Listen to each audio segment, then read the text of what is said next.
안녕하세요. 시청자 여러분. 오늘 들려드릴 이야기는 바로 제 이야기입니다. 결혼 3년, 저희 집에 공짜로 얹혀 살던 시어머니가 막내 아들 신혼집으로 저희 집을 내놓으라고 하셨습니다. 저희 부부는 싸우는 대신 딱 한 가지 일을 했을 뿐인데 다음날 시어머니는 그 자리에 얼어붙고 말았습니다. 저는 현관문 앞에 서 있었습니다. 손에는 방금 열쇠 구멍에서 빼낸 열쇠가 들려 있었지만 두 발은 천근만근 무거워 차마 집 안으로 들어서고 싶지 않았습니다.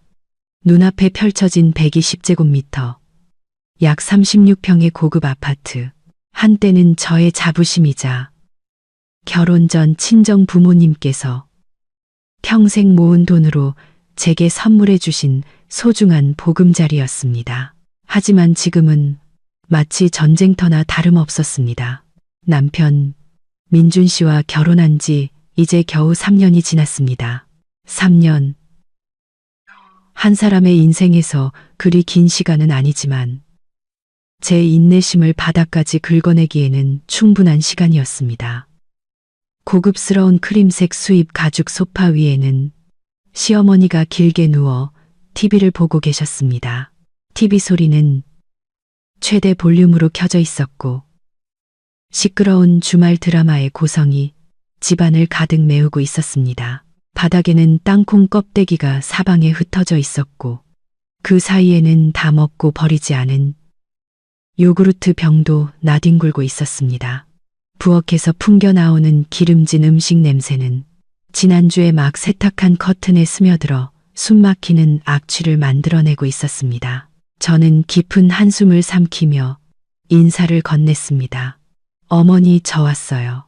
시어머니 김 여사님은 TV 화면에서 눈을 떼지 않은 채 목구멍으로 건성으로 대답할 뿐이었습니다. 몸을 일으킬 생각도 없이 한 손으로는 계속해서 땅콩을 집어 입에 넣고 오독오독 소리를 냈습니다. 그 소리는 매일같이 들어 이젠 노이로제가 될 지경이었습니다. 부엌으로 들어서자 안의 풍경은 더욱 끔찍했습니다.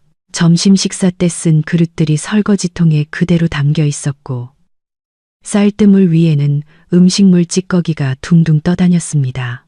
조리대 위에는 뚜껑이 열린 간장병 주위로 개미들이 새까맣게 모여들고 있었습니다. 가슴에 커다란 돌덩이가 얹힌 듯 답답했습니다.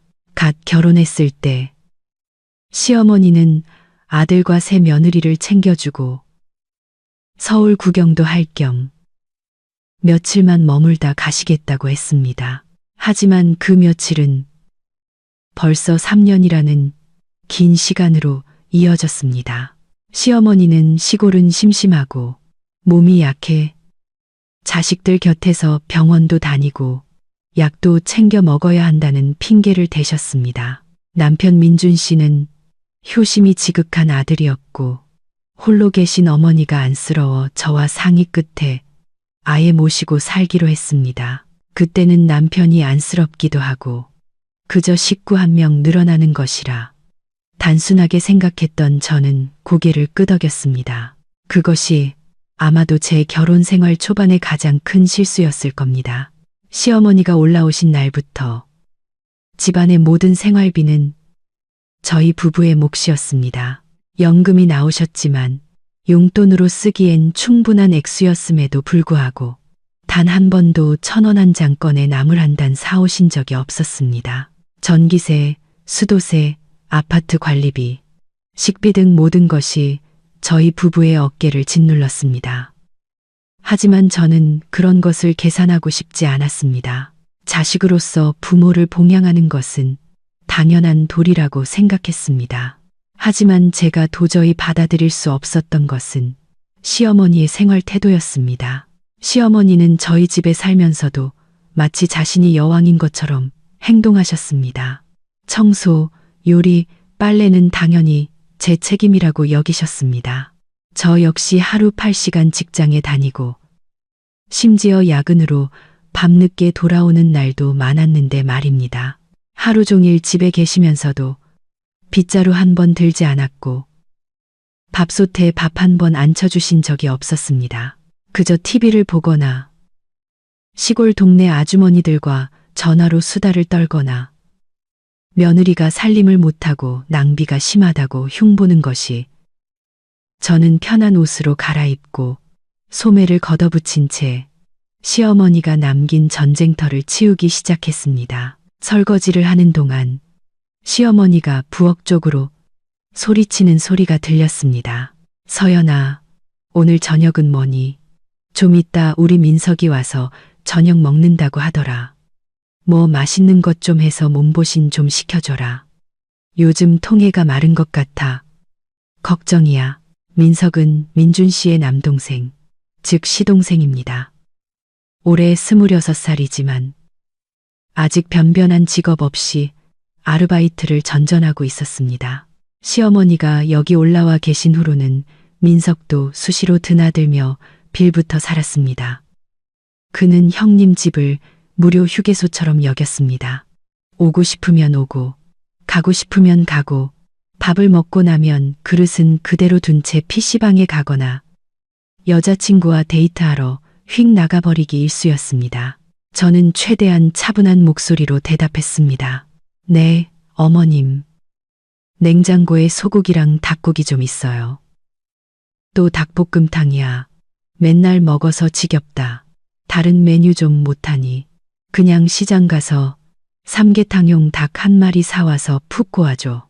우리 민석이가 삼계탕을 좋아하잖니. 시계를 보니 벌써 저녁 6시 반이었습니다. 이 시간에 시장에 가봤자 좋은 닭이 남아있을 리 없었고 월말 보고서 때문에 온종일 시달린 저는 몸이 천근만근이었습니다. 하지만 거절했다가는 또 시동생에게 돈 쓰는 게 아깝냐며 온 집안이 떠나가라 소리 지르실 것이 뻔했기에 저는 조용히 수도를 잠그고 손을 닦은 뒤 지갑을 들고 문을 나섰습니다. 엘리베이터 앞에서 막 퇴근하고 돌아온 남편 민준 씨와 마주쳤습니다. 제 지친 얼굴과 손에 들린 쓰레기 봉투를 본 남편은 얼른 봉투를 받아들며 다정하게 물었습니다. 어디가? 이 시간에 장 보러 가는 거야? 남편을 보자 그동안 쌓였던 서러움과 피로가 한꺼번에 몰려왔지만 저는 꾹 참았습니다. 민준 씨는 좋은 사람입니다. 저를 진심으로 사랑하고 항상 어머니와 아내 사이에서 중재하려 노력했습니다. 하지만 그의 우유부단함과 무조건적인 효심이 때로는 시어머니의 도를 넘는 행동을 부추기는 꼴이 되기도 했습니다. 어머니가 민석이 저녁 먹으러 온다고 삼계탕 드시고 싶다 하셔서 아래마트에라도 가보려고요. 민준 씨는 미간을 찌푸리며 나지막이 한숨을 쉬었습니다. 또 민석이야. 다 큰 놈이 애도 아니고 맨날 형님 집에 와서 패만 끼치고 당신은 그냥 들어가서 쉬어. 내가 사올게. 아니에요. 당신도 일하고 와서 피곤하잖아요. 얼른 씻어요. 저 금방 다녀올게요. 저는 남편을 집으로 들여보내고 엘리베이터 버튼을 눌렀습니다. 마음속 깊은 곳에서 막연한 불안감이 피어올랐습니다. 오늘따라 유독 심한 시어머니의 요구와 시동생의 방문은 마치 지난 3년간 제가 힘겹게 지켜온 위태로운 평화를 깨뜨릴 거대한 파도가 밀려오고 있음을 예고하는 것 같았습니다. 이 집은 제 부모님의 피와 땀이 어린 곳이고 제가 행복한 가정을 꾸리고 싶었던 곳입니다. 하지만 지금 저는 제 집에서 이방인이 된 기분이었습니다. 저녁 식사는 적어도 제게는 어색한 분위기 속에서 진행되었습니다. 시어머니는 신이 나서 연신 노릇노릇 잘 익은 닭다리를 시동생 민석의 밥그릇 위에 올려주었습니다. 많이 먹어라, 아들아. 요즘 얼굴이 너무 안 좋아. 일도 좋지만 건강도 챙겨야지. 민석은 입안 가득 음식을 넣고 우물거리며 고개를 끄덕였습니다. 기름진 입으로 말했습니다. 네, 어머니. 요즘 회사에 프로젝트가 많아서 숨 돌릴 틈도 없어요. 저는 민석을 힐끗 쳐다보며 속으로 비웃었습니다.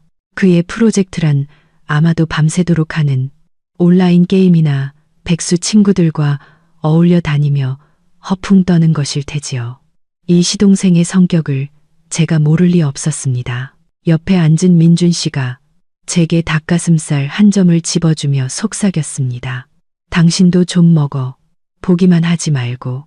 저는 남편에게 고맙다고 미소를 지었지만 입안의 밥알은 모래알처럼 느껴졌습니다. 이 저녁 식사가 단순히 가족 모임이 아니라는 불길한 예감이 들었습니다. 식사가 반쯤 끝났을 때 민석이 젓가락을 내려놓고 입을 닦으며 시어머니에게 의미심장한 눈빛을 보냈습니다. 시어머니는 그 뜻을 알아차리고 헛기침을 한 번 하더니 밥그릇을 내려놓고 평소와는 다른 심각한 표정을 지었습니다. 너희들 다 먹었니? 할 얘기가 있다. 민준 씨와 저는 서로를 쳐다본 뒤 동시에 젓가락을 내려놓았습니다. 민준 씨가 공손하게 말했습니다. 네, 어머니, 무슨 일이신데요? 말씀하세요. 시어머니는 자세를 고쳐 앉고는 민준 씨를 똑바로 쳐다본 뒤 제게로 시선을 옮기며 또박또박 말했습니다. 사실은 말이다. 우리 민석이도 이제 장가갈 나이가 되지 않았니? 옆 동네 사는 가은이라는 아가씨랑 사귀고 있는데 그쪽 집안도 아주 번듯해. 둘이 서로 좋다고 하니 올해 안에 결혼시키려고 한다. 민준 씨가 고개를 끄덕였습니다. 그거 잘 됐네요. 축하한다, 민석아. 너도 이제 정신 차리고 일 열심히 해서 어른이 되어야지. 민석은 더이양양한 표정으로 희죽 웃었습니다. 하지만 시어머니의 말은 아직 끝나지 않았습니다. 그녀는 손을 들어 민준 씨의 말을 막았습니다. 그런데 문제가 하나 있다. 가은이네 집에서 예단도 많이 바라는 데다 결정적인 조건을 하나 내걸었어. 민석이 앞으로 된 집이 있어야만 딸을 주겠다고 하더구나. 딸 자식이 시집가서 월세방 전전하며 고생하는 꼴은 못 보겠다고 말이야. 저는 등골이 오싹해지는 것을 느꼈습니다. 그 조건은 민석에게는 불가능한 것이었습니다. 그의 변변찮은 수입으로는 제 한 몸 건사하기도 힘든데 하늘 높은 줄 모르고 치솟는 서울 집값을 어떻게 감당하겠습니까? 시어머니는 계속해서 말을 이었습니다. 말투는 부드러웠지만 그 안에는 강압적인 의도가 숨어 있었습니다. 내가 한 달 내내 고민해봤다. 시골집이야 팔아봤자 얼마 되지도 않고 너희 아버지 제사 모실 곳은 있어야 하지 않겠니? 그래서 말인데 너희 사는 이 집이 넓고 위치도 좋으니 신혼집으로 딱이겠더구나. 너희는 형이고 형수 아니냐. 경제적으로도 동생보다 훨씬 안정적이고 그러니 이 집을 민석이한테 넘겨서 장가 보내는 게 어떻겠니? 저는 너무 놀라 손에 들고 있던 숟가락을 국그릇에 떨어뜨리고 말았습니다. 쨍하는 소리가 정적을 갈랐습니다. 저는 제 귀를 의심했습니다. 지금 뭐라고 하시는 거지? 집을 넘겨주라고? 민준 씨 역시 저만큼이나 놀란 듯 했습니다. 그는 미간을 찌푸리며 되물었습니다. 어머니, 지금 무슨 말씀을 하시는 거예요? 집을 넘겨주라니요. 그럼 저희는 길바닥에 나앉으라는 말씀이세요? 시어머니는 손을 내저으며 마치 시장에서 나물값 흥정이라도 하는 듯 태연하게 말했습니다. 길바닥에 나앉기는 왜 나앉아? 너희는 돈도 있고 직장도 안정적이고 수입도 높잖니? 밖에 나가서 적당한 오피스텔 하나 얻어 살거나 대출 좀 받아서 더 작은 집 사면 되지. 동생은 이제 막 시작하는 단계고 처가의 체면도 세워야 하니 너희가 도와줘야지. 그때 민석이 끼어들었습니다. 그 뻔뻔한 말투는 믿기 어려울 정도였습니다. 맞아요. 형수님. 가은이네 집이 좀 까다로워요. 집 없으면 결혼 허락 안 해준대요. 저 불쌍히 여기신다 생각하고 이번 한 번만 도와주세요. 나중에 제가 돈 많이 벌어서 꼭 갚을게요. 머리끝까지 피가 솟구치는 기분이었습니다. 더 이상 침묵을 지킬 수 없었습니다. 저는 시어머니와 민석의 눈을 똑바로 쳐다보며 분노를 억누르느라 떨리는 목소리로 말했습니다. 어머님 민석 씨. 그건 안 될 말이에요. 이 집은 제 명의로 된 제 재산이에요.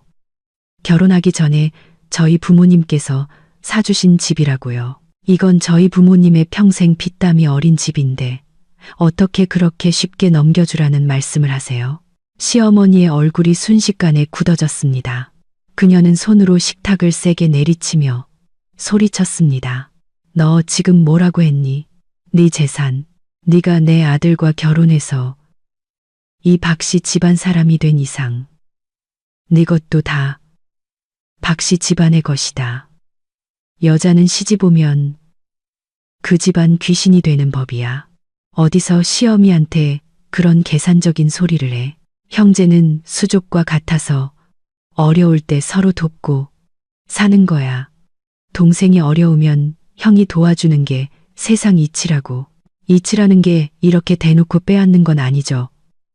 어머님, 제가 민석 씨 도와준 게 지난 세월 동안 얼마인데요. 학비부터 취직할 때까지 제가 한 번도 생색낸 적 없어요.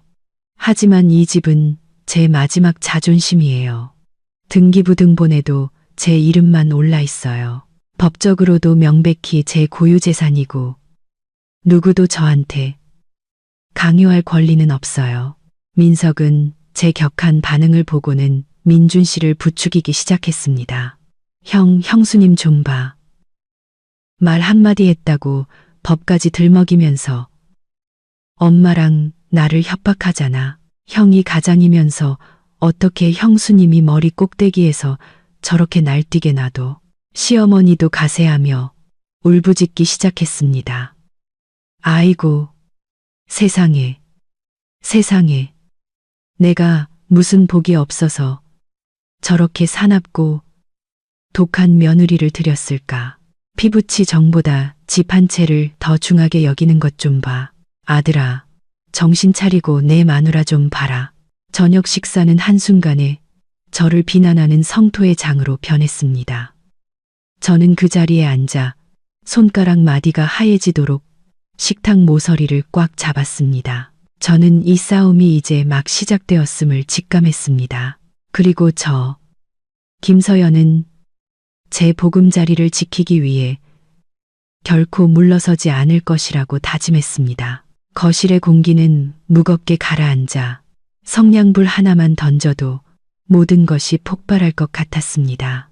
시어머니의 흐느낌은 그치지 않았고 그 사이로 민석의 혀차는 소리와 원망 섞인 한숨 소리가 섞여들었습니다. 이제 모든 시선은 민준 씨에게로 향했습니다. 저는 불안한 마음으로 남편을 바라보았습니다. 민준 씨가 저를 사랑한다는 것을 알지만 그는 또한 어머니의 마음을 상하게 하는 것을 극도로 두려워하는 효자였습니다. 과거에도 그는 종종 좋은 게 좋은 거라며 제게 조금만 참으라고 권유한 적이 많았습니다. 하지만 이번은 달랐습니다. 이번에 치러야 할 대가는 약간의 자존심이나 돈 몇 푼이 아니었습니다. 우리의 전 재산이자 몸을 누일 보금자리였습니다. 만약 민준 씨가 흔들린다면, 만약 그가 어머니와 남동생의 편에 선다면 저는 이 무너지는 상황을 어떻게 감당해야 할지 알 수 없었습니다. 민준 씨는 깊은 숨을 들이쉬었습니다. 그의 얼굴은 굳어졌고 눈빛에는 단호함이 서려 있었습니다. 그는 천천히 젓가락을 내려놓고 어머니를 똑바로 쳐다보며 낮지만 단호한 목소리로 말했습니다. 어머니, 그리고 민서가 내 말 잘 들어. 시어머니의 울음소리가 뚝 그쳤습니다. 그녀는 큰아들이 자신의 편을 들어줄 것이라는 기대를 품고 고개를 들었습니다. 집을 넘겨주는 일은 절대로 있을 수 없습니다. 어머니도 민석이도 이 얘기는 다시는 꺼내지 마세요. 민준 씨의 말은 시어머니와 민석의 얼굴에 찬물을 끼얹는 것과 같았습니다. 시어머니는 입을 벌린 채 얼어붙었고 민석은 눈을 동그랗게 뜨고 경악했습니다. 너 지금 뭐라고 했니? 내 마누라 말만 듣고 동생을 내팽개치겠다는 거냐? 시어머니는 분노로 목소리를 떨며 더듬거렸습니다. 민준 씨는 여전히 침착한 태도를 유지했습니다. 그는 제 손을 잡아 꽉 쥐어주며 힘을 실어주고 우리가 한마음이라는 것을 확인시켜 주었습니다. 누구의 말을 듣는 게 아니라 옳은 말을 하는 겁니다. 서연이가 말했듯이 이 집은 아내의 혼전 고유 재산입니다. 장인, 장모님께서 평생 고생해서 딸에게 사주신 누구에게도 의지하지 않고 살 수 있도록 마련해 주신 안식처예요. 법적으로 제가 결정할 권리가 없고 어머니와 민석이는 더더욱 없습니다. 그리고 인정으로 따져봐도 저희는 여기서 안정적으로 잘 살고 있습니다. 일과 생활 모두 이곳과 연결되어 있어요. 그런데 민석이 결혼시킨다고 저희더러 나가서 월세 살아라뇨. 어머니, 이게 합리적이라고 생각하십니까? 민석이 벌떡 일어나며 얼굴이 새빨개졌습니다. 하지만 형은 장남이고 나보다 형편이 낫잖아.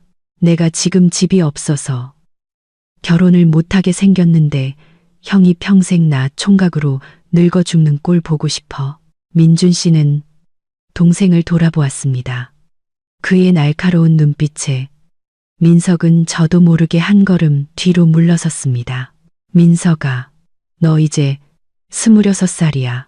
내가 네 나이 때는 혼자 힘으로 돈 벌고 내 생활 꾸리고 심지어 시골에 돈 보내서 네 학비까지 댔다. 결혼하고 싶으면 네 힘으로 네 아내와 자식을 책임질 수 있어야 해. 처가에서 집을 요구하는데 네가 그걸 감당할 수 없다면 방법은 둘 중 하나야. 네가 노력해서 집을 사거나 아니면 네 형편에 맞는 다른 사람을 찾아야지. 형님 집 뺏어서 남들한테 허세 부리는 게 아니라고. 그깟 헛된 체면이 밥 먹여주지 않아. 네가 감히 네 동생을 가르치려 들어. 시어머니가 소리쳤습니다. 그녀는 벌떡 일어나 민준 씨의 얼굴을 손가락으로 가리켰습니다. 내가 너를 낳고 키운 게 이제 와서 내 마누라랑 한패가 돼서 내 어미랑 동생을 핍박하라고 그런 줄 알아? 저 집이 비록 제 명의로 되어 있지만 네가 남편인데 내게도 권리가 있어. 네가 동생한테 명의 이전 서류에 도장 찍으라고 하면 제가 감히 안 찍겠어. 어머니, 민준 씨가 버럭 소리쳤습니다. 저는 그가 어머니에게 그렇게 큰 소리를 내는 것을 처음 보았습니다. 제발 그런 비합리적이고 강압적인 생각 좀 그만하세요. 시대가 어느 때인데 아직도 그런 구시대적인 생각을 하고 계세요. 서연이는 제 아내고 저는 아내를 존중하고 아내의 재산을 보호할 겁니다. 마지막으로 한 번 더 말씀드립니다. 이 집은 서연이의 것이고 우리 부부의 집입니다. 절대로 양보하는 일은 없을 겁니다. 빌려주는 것도 아예 주는 것도 안 됩니다. 말을 마친 민준 씨는 제 손을 끌어일으켰습니다. 우리 식사 다 했어요. 어머니랑 민석이는 편하게 드세요. 서연아, 방으로 들어가자. 우리는 침실로 들어가 문을 닫았습니다. 등 뒤로 시어머니의 처절한 울부짖음과 저주 섞인 고함이 울려 퍼졌습니다. 저는 문에 등을 기댄 채 다리에 힘이 풀려 주저앉았고 벅차오르는 감정에 눈물이 터져 나왔습니다. 민준 씨는 저를 꼭 안아주며 머리를 쓰다듬었습니다. 그의 목소리는 미안함으로 가득 차 있었습니다. 미안해. 당신 혼자 너무 많은 걸 감당하게 했어. 난 그냥 어머니 모시고 살면 좋을 줄 알았는데 어머니 생각이 이렇게까지 삐뚤어져 있을 줄은 몰랐어. 저는 그의 가슴에 얼굴을 묻고 흐느꼈습니다. 고마워요. 당신이 혹시라도 마음 약해질까봐 얼마나 무서웠는지 몰라요. 바보야. 내가 당신 남편인데 당연히 당신을 지켜야지. 뭐가 옳고 그른지 나도 알아. 이번 일은 어머니랑 민석이가 정말 너무했어. 하지만 마음의 준비는 해도 어머니는 여기서 멈추지 않으실 거야.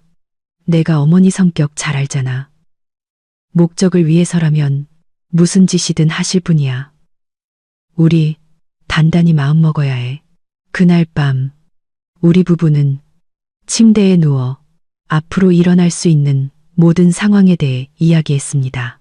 민준 씨는 제게 집문서와 통장 등 중요한 서류는 모두 금고에 넣고 비밀번호를 바로 바꾸라고 했습니다. 그는 또한 외출하거나 일할 때 항상 조심하라고 당부했습니다. 우리는 일을 크게 벌여 마지막 남은 전까지 끊고 싶지는 않았지만 동시에 절대로 허점을 보여서도 안 된다는 것을 알고 있었습니다. 민준 씨의 예상대로 그날 밤 이후 집안의 평화는 완전히 사라졌습니다. 다음 날 아침, 제가 출근 준비를 위해 침실 문을 열자마자 거실에서는 가슴 아픈 장면이 연출되고 있었습니다. 시어머니가 현관문으로 나가는 길목에 길게 드러누워 있었습니다. 머리는 산발이었고 옷차림은 흐트러져 있었습니다. 제가 나오자 그녀는 흐느끼기 시작하더니 이내 온 집안이 떠나가라 통곡하기 시작했습니다. 아이고, 하늘도 무심하시지. 내 팔자가 왜 이리 기구한가. 아들 다 키워놨더니 이제 늙은 어미를 길바닥으로 내쫓으려 하네. 마누라 말만 듣고 늙은 어미와 친동생을 내치다니. 이 불효자식아. 그녀의 울음소리는 너무 커서 아마 아파트 같은 층 사람들은 모두 들었을 겁니다. 저는 당황해서 그녀를 부축하려 했지만 시어머니는 제 손을 뿌리치며 증오의 찬눈으로 저를 쏘아보았습니다. 저리 치워, 이 악독한 것. 내 아들한테 무슨 요사스러운 짓을 했기에 애가 부모도 몰라보게 변했어? 방에서 뛰쳐나온 민준 씨는 그 광경을 보고 얼굴을 찌푸리며 지친 목소리로 말했습니다. 어머니, 지금 뭐 하시는 거예요? 일어나세요. 바닥 차가워서 감기 드시겠어요? 내가 차라리 죽어버려야 너희들 속이 시원하겠지. 내가 죽어야 너희가 이 집 차지하고 잘 먹고 잘 살 거 아니냐. 그녀는 울부짖으며 맨바닥을 손으로 쾅쾅 내리쳤습니다. 그때 초인종이 울렸습니다. 아마도 소란스러운 소리를 들은 이웃이 무슨 일인지 보러 온 모양이었습니다.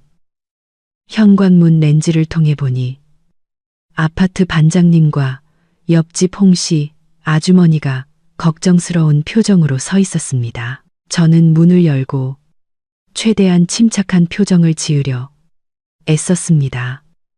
안녕하세요, 반장님, 홍씨 아주머니.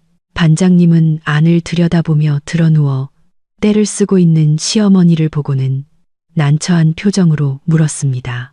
댁에 무슨 일 있어요? 할머니 우시는 소리가 너무 커서 걱정돼서 와봤어요. 시어머니는 외부인이 나타나자 마치 구원이라도 만난 듯 더욱 큰 소리로 울부짖으며 문 쪽으로 기어와 반장님의 손을 붙잡고 하소연했습니다.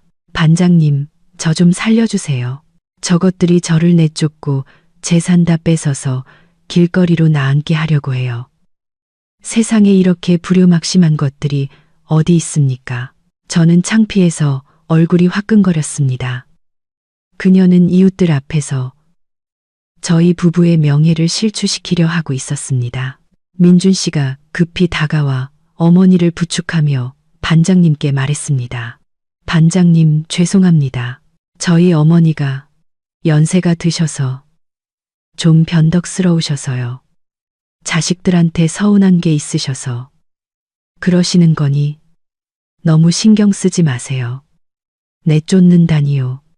말도 안 됩니다. 상황 파악이 빠른 옆집 홍씨. 아주머니는 시어머니의 성격을 익히 알고 있었기에 저에게 윙크를 한 번 하더니 거들었습니다. 아이고, 어머님, 또 자식들한테 뭐 해달라고 하셨는데 바로 안 해줘서 그러시는 거죠. 어머님, 그만하시고 방에 들어가서 쉬세요. 애들 출근해야 하는데 이렇게 하시면 어떡해요. 하지만 시어머니는 쉽게 포기할 분이 아니었습니다. 그녀는 아침 내내 자신의 연극을 계속했습니다. 식사도 거부한 채 소파에 웅크리고 앉아 끙끙 앓는 소리를 냈습니다. 제가 출근하려고 나서자 등 뒤에 대고 소리쳤습니다. 그래. 가라, 가. 가서 돈이나 벌고 내 재산이나 잘 지켜라. 나는 집에서 굶어 죽고 목말라 죽을 테니 그때 가서 후회해도 소용없을 줄 알아라. 그날 하루 종일 사무실에 앉아 있었지만 일에 집중할 수가 없었습니다. 드러누워 떼를 쓰던 시어머니의 모습, 이웃들의 호기심 어린 눈초리가 머릿속을 떠나지 않았습니다. 저는 그녀가 고육지게를 써서 저희 부부의 심리와 체면을 공격하고 있다는 것을 알았습니다. 저희가 창피함과 여론의 압박에 못 이겨 굴복하기를 바라는 것이었습니다. 그날 오후 저는 평소보다 일찍 퇴근하기로 했습니다. 집에 도착하자마자 안에서 들려오는 시끄러운 웃음소리가 들렸습니다. 아침의 살벌한 분위기와는 전혀 딴판이었습니다. 저는 조용히 문을 열고 들어섰고 눈앞에 펼쳐진 광경에 할 말을 잃었습니다. 식탁 위에는 과자, 과일, 음료수 등 간식거리가 잔뜩 차려져 있었습니다. 시어머니는 망고를 깎으며 화난 표정을 짓고 있었습니다. 아침에 굶어 죽겠다던 사람의 모습은 온데간데 없었습니다. 그녀 맞은편에는 민석과 짙은 화장을 한 낯선 여자가 앉아 있었습니다.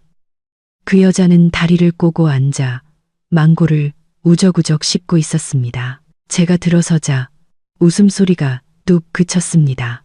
시어머니는 잠시 당황했지만 이내 차가운 표정을 되찾고는 턱짓으로 그 여자를 가리켰습니다. 왔니? 이쪽은 가은이라고.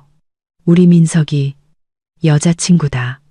오늘 인사차 집에 놀러 왔어. 가은이라는 여자는 저를 위아래로 훑어보더니 일어서서 인사할 생각도 없이 퉁명스럽게 한마디 던졌습니다. 안녕하세요. 저는 화를 억누르며 고개를 끄덕여 답하고는 곧장 방으로 들어가 옷을 갈아입었습니다. 머릿속에 한 가지 생각이 스쳤습니다. 적이 드디어 모습을 드러냈구나. 가은의 등장은 단순한 인사가 아니었습니다. 그것은 뻔뻔한 사전 답사였습니다. 옷을 갈아입고 물을 마시기 위해 거실로 나오자 가은은 어느새 일어나 거실을 돌아다니며 제가 공들여 고른 가구들을 손가락으로 가리키고 있었습니다. 오빠, 이 장롱 색깔이 좀 칙칙하다. 나중에 우리 여기 들어오면 화이트 톤으로 싹 바꾸자. 그래야 집이 환해 보이지. 가은은 마치 이 집의 안주인이라도 된 듯한 말투로 말했습니다. 민석은 그녀의 뒤를 따르며 고개를 끄덕였습니다. 응. 자기가 좋아하는 색으로 다 바꿔. 오빠가 다 해줄게. 저는 물컵을 탁 소리가 나게 내려놓았습니다. 그 소리에 세 사람은 깜짝 놀라 저를 돌아보았습니다. 저는 가은을 차갑게 쳐다보며 말했습니다. 미안하지만 뭔가 오해가 있는 것 같네요. 이 집은 민석 씨 집이 아니고 인테리어를 바꿀 계획도 전혀 없어요. 저 장롱은 제가 아주 아끼는 거라 계속 저 자리에 있을 거고요. 가은은 눈을 동그랗게 뜨고 저를 보더니 이내 토라진 표정으로 민석을 쳐다보았습니다. 오빠, 어머님이 우리 결혼하면 이 집 주신다고 했다며. 근데 왜 형수님은 저렇게 말해? 시어머니가 급히 끼어들었습니다. 저를 불만스럽게 쏘아본 뒤 가은을 달래기 시작했습니다. 얘야, 제 말 신경 쓰지 마라. 내가 결정하면 되는 거야. 이 집이 민준이 집인데 민준이는 내 아들이잖니. 내가 하라는 대로 해야지. 너는 편하게 둘러보고 고치고 싶은 곳 있으면 나한테 말해라. 저는 제 귀를 믿을 수 없었습니다. 시어머니와 민석의 뻔뻔함은 극에 달했습니다. 그들은 자신들의 것도 아닌 것을 마치 자기 것인 양 남에게 약속하고 있었습니다. 어머님, 저랑 민준 씨가 어젯밤에 분명히 말씀드렸잖아요. 집 넘겨주는 일은 없다고요. 가은 씨한테 헛된 희망 주셔서 남의 인생 망치지 마세요. 그 말을 들은 가은은 얼굴을 찌푸리며 민석에게 투덜거렸습니다. 이게 어떻게 된 거야? 오빠가 집 문제 해결할 수 있다고 했잖아. 근데 형이랑 형수님이 반대하는 거였어. 그럼 결혼은 어떻게 해? 우리 엄마 아빠가 분명히 말했어. 자기 집 없으면 우리 딸 데려갈 생각도 하지 말라고. 민석은 당황해서 가은의 손을 잡았습니다. 아, 자기야. 진정해. 형수님이 농담하는 거야. 형이랑 형수님, 나 엄청 아끼셔. 분명히 도와주실 거야. 나만 믿어.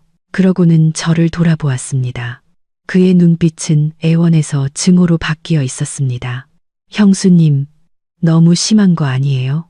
이렇게 우리 사이를 갈라놓으려 하다니 정말 악독하시네요. 형수님은 좋은 집에서 편하게 사니까 동생이 어떻게 되든 상관없다는 거예요?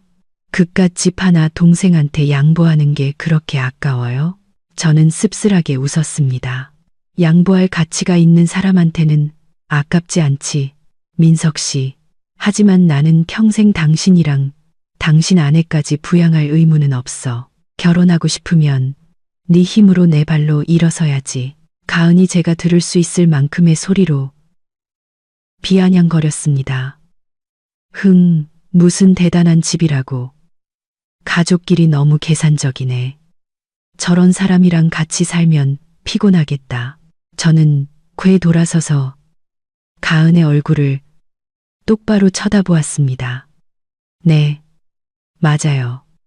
저는 아주 계산적인 사람이에요. 특히 남의 것에 빌부터 편하게 살려는 사람한테는 더 그렇죠.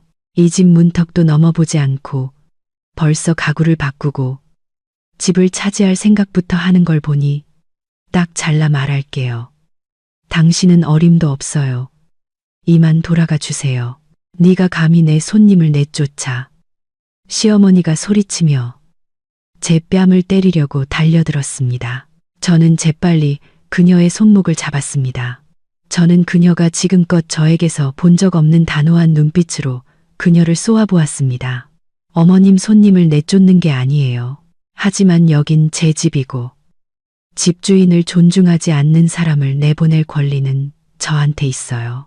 가은은 상황이 심상치 않음을 느끼고 제 단호한 태도에 기가 죽었는지 투덜거리며 가방을 챙겨 일어섰습니다. 됐어. 오빠. 나 갈래. 이 집 너무 복잡해서 엮이고 싶지 않아. 오빠가 알아서 가족들 설득해. 집 등기 이전 다 끝나면 그때 다시 얘기해. 말을 마친 그녀는 누구에게도 인사하지 않고 휙 돌아서 나가버렸습니다. 민석은 허둥지둥 그녀를 따라 나갔고 시어머니는 분노로 얼굴이 시뻘개진 채 그 자리에 서 있었습니다. 그녀는 떨리는 손으로 저를 가리켰습니다. 잘했다, 잘했어. 내가 감히 네 시동생 혼사를 망쳐.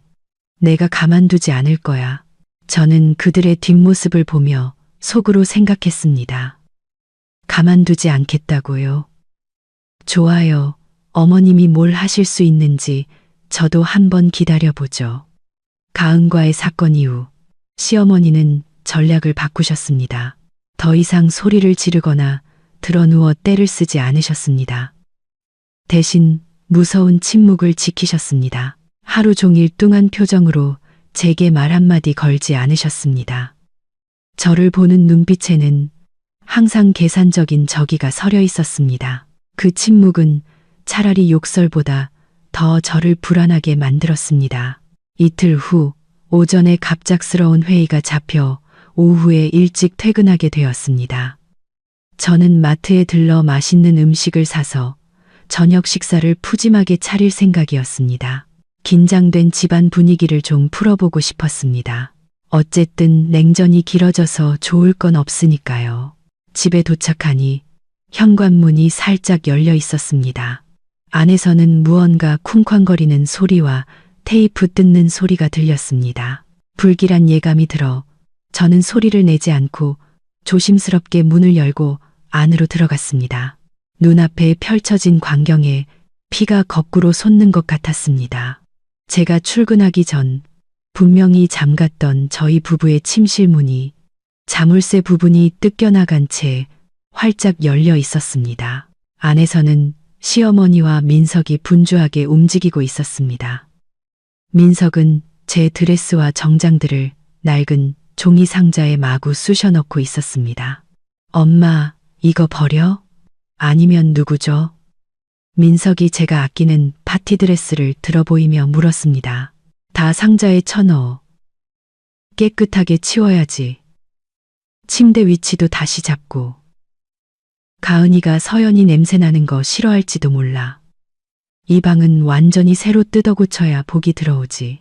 시어머니는 제 화장대 위 화장품들을 닥치는 대로 쓸어 담으며 명령했습니다. 형 옷은 어떻게 해, 엄마? 민준이 옷은 한쪽에 잘 개어놔. 나중에 걔네 월세방으로 가져가면 되니까. 그리고 제 마누라 액세서리랑 가방 같은 건 내가 보고 팔만한 건 팔아서 결혼 자금에 보태라. 저는 방문 앞에 선 채로 얼어붙었습니다. 제 사생활과 자존심이 가장 잔인한 방식으로 짓밟히고 있었습니다. 그들은 단지 집을 빼앗는 것을 넘어 이곳에서 제 모든 흔적을 지워버리려 하고 있었습니다. 심지어 제 물건을 팔아치울 생각까지 하다니. 이것은 가족의 행동이 아니었습니다. 강도의 소행이었습니다. 제 마지막 인내심의 끈이 툭 하고 끊어졌습니다. 저는 예전처럼 소리치거나 달려들지 않았습니다. 대신 몇 걸음 뒤로 물러나 휴대폰을 꺼내 동영상 녹화 버튼을 눌렀습니다. 증거가 필요했습니다. 그들의 말과 행동은 나중에 발뺌하지 못하도록 반드시 기록되어야 했습니다. 저는 어질러진 옷가지들, 제 물건을 상자에 쑤셔 넣는 민석, 제가 보석을 보관하는 서랍을 뒤지는 시어머니의 얼굴을 뚜렷하게 촬영했습니다. 충분히 촬영했다고 생각한 뒤 저는 깊은 숨을 들이쉬고 방으로 걸어 들어가 얼음장같이 차가운 목소리로 말했습니다. 두 분, 지금 무슨 짓 하고 계시는 거예요? 민석은 깜짝 놀라 손에 들고 있던 제 핸드백을 바닥에 떨어뜨렸습니다. 시어머니는 쟁 돌아보았고 얼굴에 잠시 당황한 기색이 스쳤지만 이내 뻔뻔하게 고개를 쳐들었습니다. 집 정리하고 있다. 웬일로 일찍 왔니? 집 정리요. 저는 비웃으며 바닥에 구겨진 옷더미를 가리켰습니다. 어머니는 남의 방을 함부로 뒤지고 제 물건을 쓰레기 상자에 던져 넣는 걸 집 정리라고 부르시나요? 누가 어머니랑 민석 씨한테 허락도 없이 저희 부부 침실에 들어오라고 했죠. 내가 어미인데 내게도 권리가 있어. 이 집에서 내가 들어가고 싶은 방은 어디든 들어갈 수 있어. 내 물건 치워서 민석이 결혼할 방 준비해 주는 거야. 네가 알아서 안 치우니까 내가 대신 치워주는 건데 뭐가 불만이야? 맞아요, 형수님. 민석이 상자를 발로 툭 차며 거들었습니다. 하루라도 빨리 치워주시는 게 좋은 거예요. 곧 가은이가 방 보러 올 텐데 이렇게 지저분하게 두면 비웃을 거라고요. 저는 그 모자를 보며 역겨움을 느꼈습니다. 이런 사람들에게 이성과 도덕은 무의미했습니다. 좋아요. 어머니한테 권리가 있다고요? 저는 휴대폰을 들어 보였습니다. 방금 어머니와 민석 씨가 한 모든 행동, 제가 전부 다 녹화했어요. 이건 명백한 주거 침입이고 타인의 재산을 훼손하는 불법 행위예요. 시어머니의 얼굴이 하얗게 질리더니 제게 달려들어 휴대폰을 빼앗으려 했습니다. 네가 감히 날 찍어? 이 버르장머리 없는 것. 휴대폰 내놔. 저는 재빨리 뒤로 물러나 휴대폰을 등 뒤로 숨기며 또렷하게 선언했습니다. 제 몸에 손대지 마세요. 분명히 말씀드리는데 이 순간부터 저는 더 이상 아무것도 참지 않을 거예요. 지금 당장 제 방에서 나가세요. 그러지 않으면 아파트 관리실과 경찰에 신고할 거예요. 제 불타는 눈빛과 단호한 태도를 본 시어머니는 멈칫했습니다. 제가 농담하는 것이 아니라는 것을 깨달은 모양이었습니다. 민석도 겁을 먹고는 어머니의 팔을 끌었습니다. 엄마, 일단 나가요. 형 오면 그때 다시 얘기해요. 그들은 독서를 퍼부으며 방에서 나갔습니다. 저는 문을 쾅 닫고 잠가 버렸습니다. 엉망이 된 방, 흩어진 옷과 물건들을 보자 눈물이 터져 나왔습니다. 저는 바닥에 주저앉아 가슴을 부여잡았습니다. 고통스럽고 굴욕적이었지만 그보다 더 큰 것은 분노였습니다. 더 이상 방어만 하고 있을 수는 없었습니다. 반격해야 했습니다. 이 기생충 같은 사람들을 제 인생에서 몰아내고 제 가정을, 제 자신을 지켜야 했습니다. 싸움은 이제부터가 진짜 시작이었습니다. 방문이 닫힌 후 저는 더 이상 단 1초도 약해지지 않겠다고 다짐했습니다. 눈물을 닦고 일어나 행동을 시작했습니다. 지금 가장 중요한 것은 이 난장판을 치우는 것이 아니라 제가 가진 증거를 지키는 것이었습니다. 저는 즉시 방금 촬영한 동영상을 세 곳에 백업했습니다. 개인 컴퓨터, 비밀 클라우드 계정, 그리고 회사 이메일로 사본을 보냈습니다. 업로드 완료라는 문구를 보고 나서야 저는 안도의 한숨을 내쉬었습니다. 방을 둘러보았습니다. 비싼 옷들은 종이 상자 안에서 구겨져 있었고 제가 아끼는 향수병은 침대 밑에 뒹굴고 있었습니다. 보석함은 강제로 열려 내용물이 흩어져 있었습니다. 이것은 단순한 어지름이 아니었습니다. 명백한 모욕이었습니다. 저는 휴대폰을 꺼내 훼손된 물건 하나하나 방구석 구석을 상세하게 촬영했습니다. 시어머니와 시동생의 고의적인 재산 파손 행위를 입증하기 위해 현장을 최대한 사실적으로 기록해야 했습니다. 사진 촬영을 마친 후 저는 모든 중요 서류를 다시 확인했습니다. 다행히 금고는 무사했습니다. 며칠 전 민준 씨의 말을 듣고 비밀번호를 바꾸고 예비 열쇠를 회사에 숨겨둔 덕분에 그들이 열 수 없었던 것입니다. 집문서, 혼인관계 증명서, 보험 계약서 등 모든 것이 안전했습니다. 저는 책상에 앉아 컴퓨터를 켜고 지난 3년간의 은행 거래 내역을 조회하기 시작했습니다. 전기세, 수도세, 관리비, 식비, 집안 물품 구매비 등 모든 이체 내역을 출력했습니다. 시어머니가 눕던 소파, 보던 TV, 쓰던 냉장고까지 가구를 구매했던 영수증도 모두 찾아냈습니다. 모든 것은 제 이름으로 되어 있거나 제 계좌에서 결제된 것들이었습니다. 저는 이 모든 것을 두꺼운 파일철에 정리했습니다. 이것이 저의 가장 날카로운 무기가 될 것이었습니다. 시어머니는 항상 친척들에게 자신이 올라와서 우리 부부를 먹여 살렸다고, 제가 낭비벽 심한 며느리라고 떠들고 다녔지만 이 숫자들은 거짓말을 하지 않을 것이었습니다. 제가 이 가정을 유지하기 위해 쓴 돈이 수억 원에 달하는 동안 그녀는 단돈 한 푼 보태지 않고 오히려 집까지 빼앗으려 했습니다. 한창 서류를 정리하고 있는데 밖에서 문 열리는 소리가 들렸습니다. 민준 씨가 돌아온 모양이었습니다. 저는 서둘러 파일철을 서랍에 넣고 잠근 뒤 문을 열었습니다. 민준 씨가 이 광경을 최대한 생생하게 봐야 했습니다.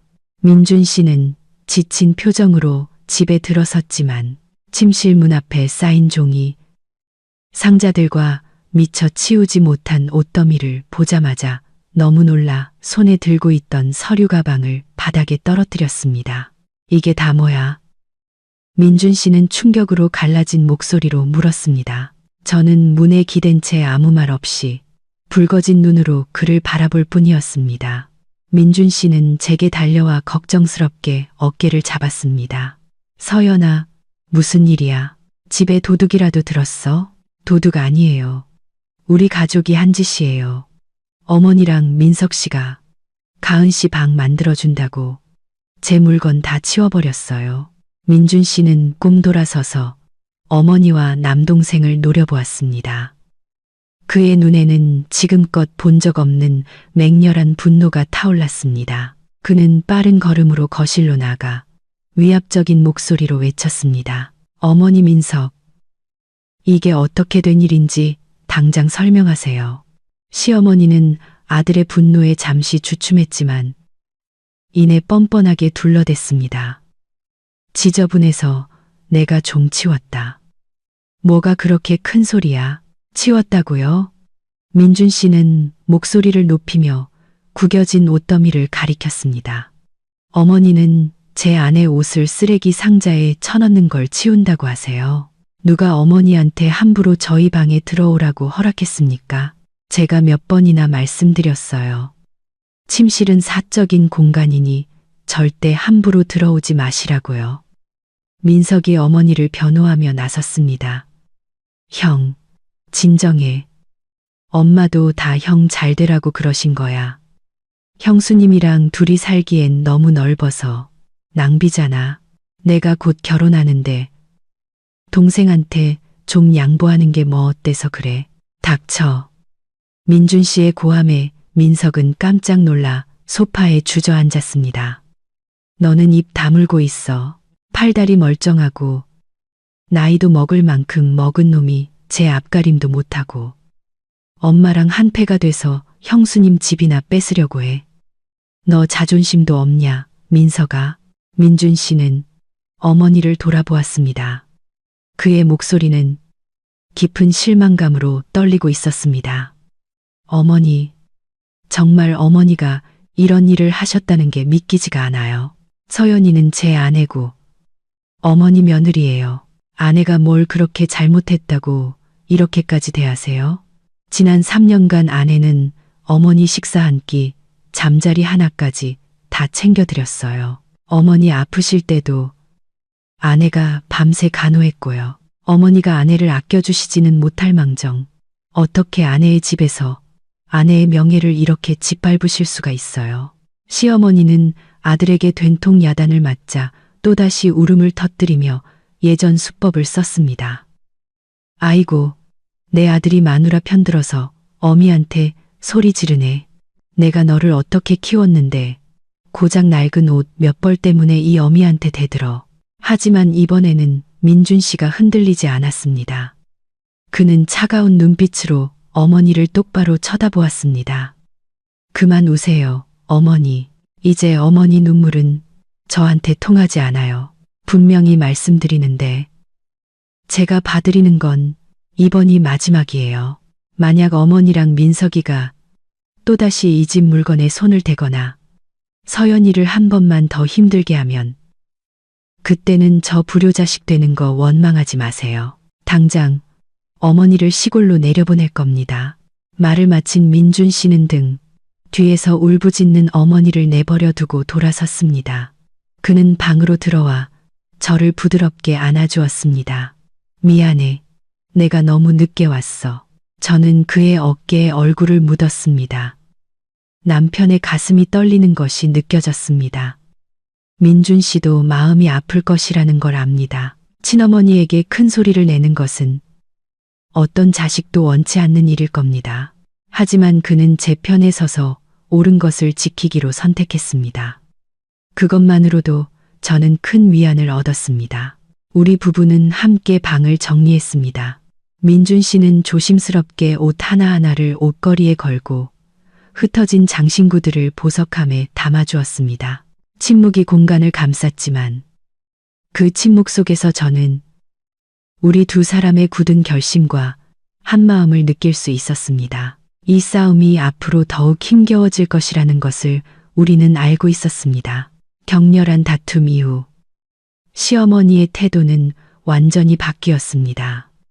더 이상 노골적으로 집을 요구하거나 물건을 뒤지지 않으셨습니다. 대신 더 교활한 전략으로 전환하셨습니다. 바로 은밀한 파괴와 정신적 학대였습니다. 다음 날 아침, 제가 아침 식사를 준비하러 부엌에 갔을 때 새로 산 고급 전기밥솥이 찌그러져 있는 것을 발견했습니다. 내 솥은 마치 누군가 쇠숟가락으로 박박 긁어놓은 것처럼 흠집투성이었습니다. 그 옆에는 식용유 병이 쓰러져 기름이 조리대와 바닥으로 흥건하게 흘러내려 개미떼가 몰려들고 있었습니다. 저는 한숨을 삼키며 조용히 치웠습니다. 범인이 누구인지 뻔히 알았지만 아침부터 소란을 피우고 싶지 않았습니다. 하지만 사건은 거기서 끝나지 않았습니다. 오후에 퇴근하고 돌아오니 세탁기에서 굉음과 함께 격렬한 진동이 울리고 있었습니다. 급히 달려가 전원을 끄고 안을 확인하니 옷가지들 사이에 진흙투성이인 민석의 운동화 한 켤레가 들어 있었습니다. 무거운 운동화가 세탁통 안에서 뒹굴며 쾅쾅 부딪히고 있었고 저와 민준 씨의 흰 옷들은 흙탕물에 얼룩덜룩하게 물들어 있었습니다. 저는 망가진 옷가지를 들고 거실로 나가 시어머니 앞 테이블에 내려놓았습니다. 어머니, 왜 진흙 묻은 신발을 흰 빨래랑 같이 돌리셨어요? 이렇게 하면 옷 다 망가지는 거 모르세요? 시어머니는 해바라기 씨를 까먹으며 TV에서 눈도 떼지 않은 채 태연하게 말했습니다. 어이구, 내가 늙어서 눈이 침침해서 그랬다. 뭐가 있는지도 모르고 그냥 손에 잡히는 대로 넣어서 돌렸지. 옷 몇 벌 가지고 시어미한테 따박따박 따지는 거냐? 눈이 침침하신 분이 어떻게 섬세 의류 코스로 돌아가고 있는 세탁기에 정확히 신발을 던져 넣으실 수 있죠? 제가 맞받아쳤습니다. 너 지금 그게 무슨 뜻이야? 내가 일부러 그랬다는 거냐? 이 늙은이가 힘겹게 너희 집안일 좀 도와주려고 한 게 그렇게 잘못이야? 고마운 줄도 모르고 잔소리나 해대니 내일부터는 손 하나 까딱 안 할란다. 너희끼리 알아서 해먹어라. 그날부터 시어머니는 정말로 파업을 선언하셨습니다. 아주 사소한 일조차 손대지 않으셨습니다. 식사가 끝나면 그릇은 식탁 위에 그대로 두셨고 갈아입은 옷은 욕실 바닥에 아무렇게나 던져두셨습니다. 심지어 집안의 모든 전기 제품을 일부러 켜놓고 방치하셨습니다.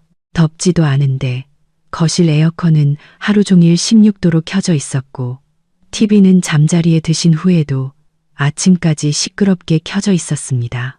민석도 어머니와 한패가 되었습니다. 그는 수시로 친구들을 집으로 데려와 술판을 벌였고 맥주 캔과 과자 봉지를 온 집안에 널어놓았습니다. 담배 연기로 집안을 자욱하게 만들어 늘 악취가 진동했습니다. 제가 한마디 할 때마다 그는 비웃으며 말했습니다. 형수님, 너무 깐깐하시네. 친구들 와서 집안 분위기도 좀 살고 좋잖아요. 이거요? 제가 좀 이따 치울게요. 하지만 그의 좀 이따는 결코 오지 않았습니다.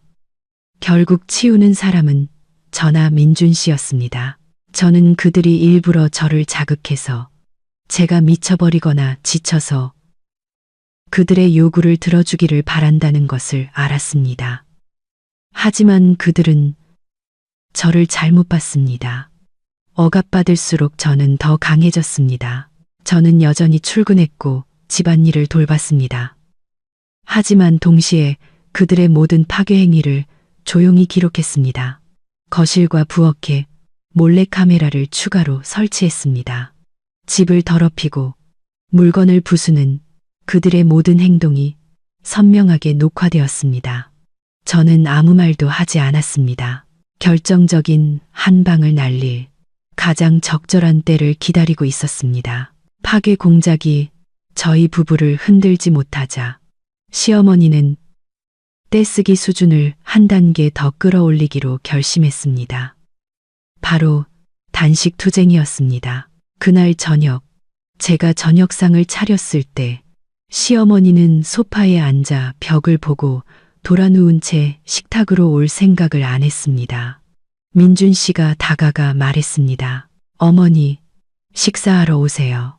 오늘 서연이가 어머니 좋아하시는 갈치조림 했어요. 안 먹는다. 그녀는 힘없지만 단호한 목소리로 말했습니다. 목구멍으로 넘어가질 않아. 이 집에서 나는 없는 사람 취급인데 뭐하러 내들 밥 축내면서까지 먹겠니? 어머니, 또 그런 말씀 마세요. 누가 어머니를 없는 사람 취급한다고 그래요. 자꾸 오해하시네요. 오해 아니야. 내 마누라는 나를 반쪽 눈으로 쳐다봐. 촌스럽다고 무시하고 내가 밥 한 술 뜨는 것도 아까워하잖아. 그냥 내가 굶어서 개 속이나 시원하게 해줘야겠다. 내가 굶어 죽어야 걔 눈엣 가시가 사라지겠지. 민준 씨와 제가 아무리 설득해도 시어머니는 끝까지 식사를 거부하셨습니다. 저녁 내내 소파에 누워 죽어가는 사람처럼 끙끙 앓는 소리를 냈습니다. 다음 날 아침에도 그리고 그 다음 날 종일에도 그녀는 단식을 선언했습니다. 하지만 저는 냉장고의 우유가 눈에 띄게 줄어들고 그녀의 방 쓰레기통에서 카스텔라 빵 봉지가 나오는 것을 발견했습니다. 그녀는 우리 앞에서는 굶는 척하고 뒤에서는 꼬박꼬박 영양 보충을 하고 있었던 것입니다. 저는 속으로 비웃었습니다. 어머니, 이번 연극은 좀 허술하시네요. 단식 투쟁 3일째 되는 날, 시어머니는 시골의 친척들에게 전화를 걸기 시작했습니다. 그녀는 일부러 스피커폰으로 바꿔 제가 들을 수 있도록 큰 소리로 말했습니다. 아이고, 오촌 아주머니, 저 너무 힘들어요. 저 이제 죽을 것 같아요. 민준이 부부가 저를 굶겨요.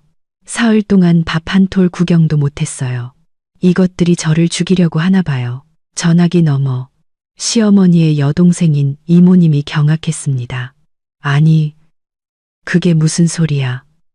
민준이가 얼마나 착한데 어떻게 그런 짓을 해. 걔가 마누라 말에 넘어가서 그래요. 이모.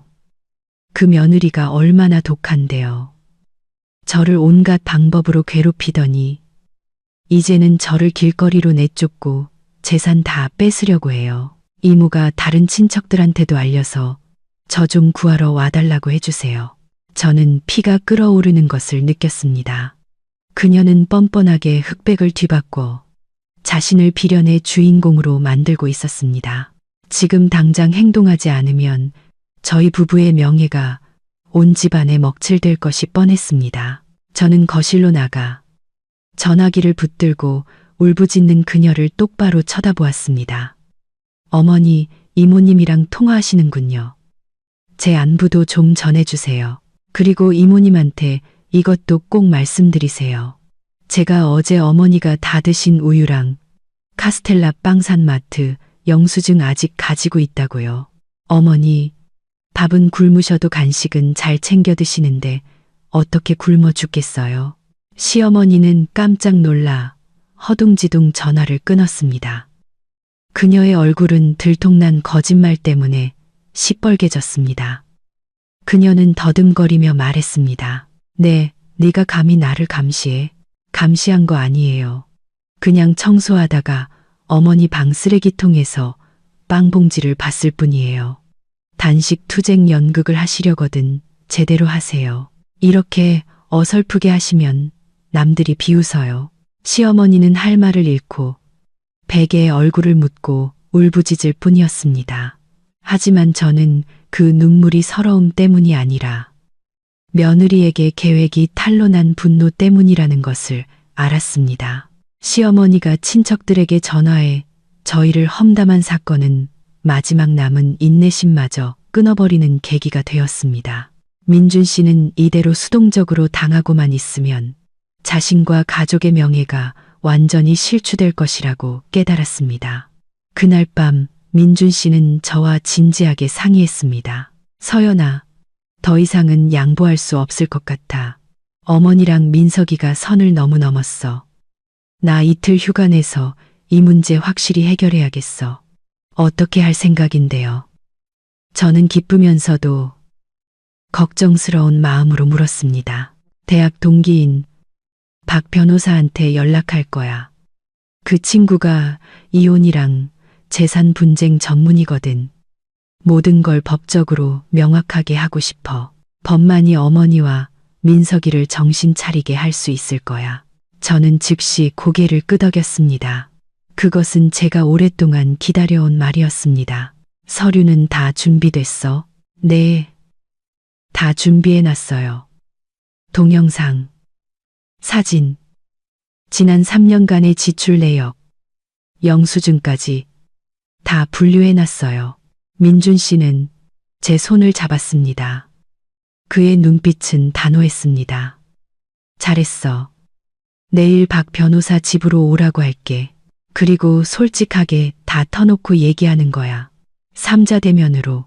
나도 불효자라는 소리는 듣고 싶지 않지만 그렇다고 당신이 피해보는 건 더는 못 참겠어. 우리 가정을 지켜야 해.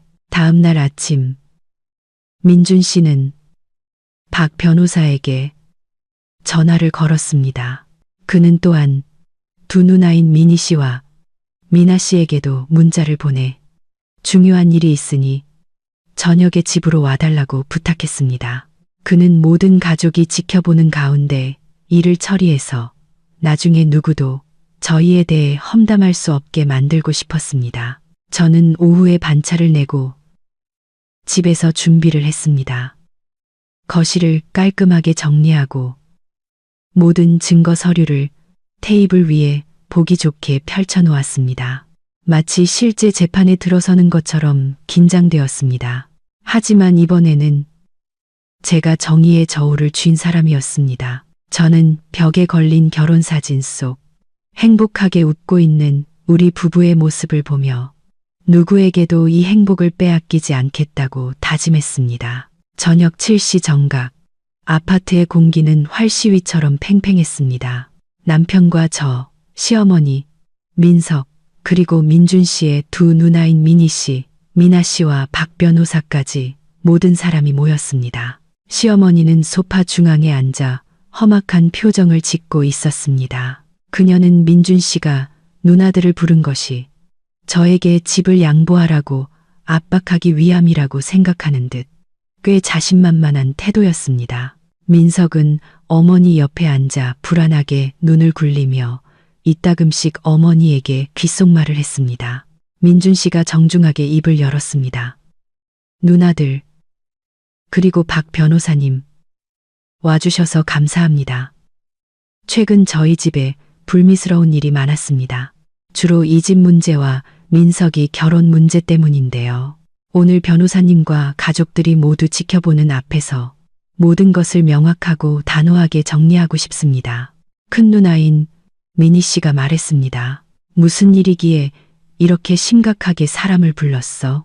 엄마 말로는 올케가 아주 못되게 굴면서 엄마를 구박한다던데 사실이야? 제가 대답하기도 전에 시어머니가 끼어들었습니다.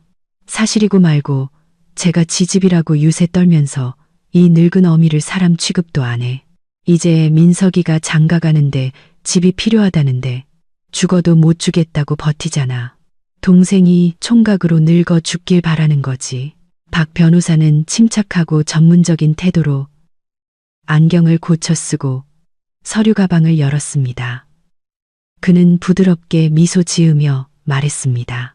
안녕하십니까, 어머님, 그리고 가족 여러분. 저는 민준 씨와 서연 씨의 법률 대리를 맡은 박 변호사라고 합니다. 우선 모든 분의 이해를 돕기 위해 재산 관련 법규 몇 가지를 설명해 드리겠습니다. 시어머니는 입을 삐쭉 내밀었습니다. 법은 무슨 법? 이 집에서는 내가 법이야. 집안 법이 나라 법보다 무서운 줄 알아. 박 변호사는 동요하지 않고 침착하게 말을 이었습니다. 어머님, 저희는 헌법과 법률에 따라 살아가고 있습니다.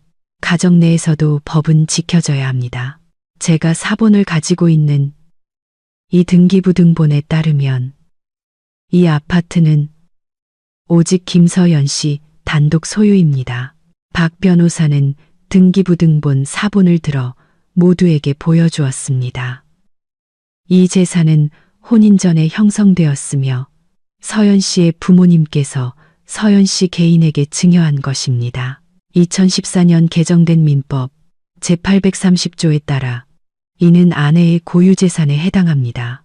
남편인 민준 씨는 이 재산을 처분할 권리가 없으며 당연히 어머님이나 민석 씨는 이 집에 대해 어떠한 권리도 주장할 수 없습니다. 민석이 우겼습니다. 하지만 형수님이 우리 형이랑 결혼했으니까 부부 공동 재산 아니에요? 어떻게 그렇게 칼같이 따로따로 계산해요? 박 변호사는 고개를 저었습니다. 부부 공동 재산은 혼인 기간 중에 형성된 재산을 의미합니다. 혼인 전 고유 재산은 여전히 개인의 재산입니다. 서연 씨가 자발적으로 공동 재산으로 편입하지 않는 한 말이죠. 제가 알기로 서연 씨는 그런 내용의 문서에 서명한 적이 없습니다. 따라서 법적으로 서연 씨에게 집을 양보하거나 명의를 이전하거나 분할하라고 요구하는 것은 모두 불법입니다.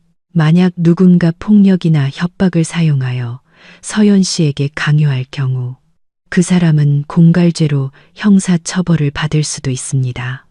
형사처벌이라는 말에 민석의 얼굴이 하얗게 질렸습니다. 시어머니는 말을 잃었습니다. 그녀는 법이 이렇게까지 명확할 줄은 몰랐던 것입니다. 이성적으로 불리해지자 그녀는 억지를 부리기 시작했습니다. 나는 법 같은 거 몰라. 나는 사람 사는 도리밖에 몰라. 형이 잘 살면 동생을 챙겨줘야지. 그게 정이야. 너희처럼 그렇게 정없이 살면 하늘이 무서운 줄 알아야 해. 도리요. 그럼 어머님이 말씀하신 그 정에 대해서 제가 한번 말씀드려 볼까요? 저는 자리에서 일어나 테이블로 다가가 제가 공들여 준비한 두꺼운 파일처를 집었습니다. 저는 그것을 두 시누이 앞에 내려놓고 한 장 한 장 넘기기 시작했습니다. 형님, 아주버님, 이것 좀 보세요. 이건 어머니가 저희랑 같이 사신 지난 3년간 저희 부부의 모든 지출 내역과 은행 거래 내역이에요. 두 시누이는 호기심 어린 눈으로 서류를 들여다보았습니다. 시어머니와 민석도 당황한 표정으로 목을 빼고 쳐다보았습니다. 매달 전기세 평균 30만 원, 식비 매달 150만 원, 어머니 드실 보약과 영양제 값도 매달 50만 원 가까이 들었어요. 어머니 시골 경조사 때 챙겨드린 돈, 민석 씨한테 빌려준 돈은 포함하지도 않았어요. 총 3년간 저희 부부가 쓴 돈이 거의 1억 원에 달해요. 마지막 장에 있는 총액을 보시면 아실 거예요. 방 안은 쥐 죽은 듯 조용해졌습니다. 1억 원이라는 금액에 모두가 경악했습니다. 두 시누이는 서로를 쳐다보며 놀라움을 감추지 못했습니다. 1억 원이나? 엄마는 우리한테 엄마 연금으로 너희들 먹여 살린다고 하셨는데. 미나 씨가 소리쳤습니다. 어머니 연금은 한 달에 30만 원. 그건 전부 어머니 용돈으로 쓰셨어요. 제게 시장 보라고 단돈 10,000원 한 장 주신 적 없어요. 저는 어머니께 생활비를 요구한 적도 없어요. 어머니를 모시는 건 자식의 책임이라고 생각했으니까요. 그런데 어머니는 저희를 먹여 살렸다고 동네방네 소문내시고 이제는 민석 씨 주려고 제 집까지 빼앗으려 하시네요. 형님, 아주버님, 이게 공평한가요? 저는 다음 페이지를 넘겼습니다. 거기에는 엉망이 된 방, 쓰레기통에 처박힌 옷들, 찌그러진 밥솥 사진, 그리고 시어머니가 드러누워 울부짖는 동영상이 있었습니다. 이게 어머니가 며느리를 대하는 방식이에요.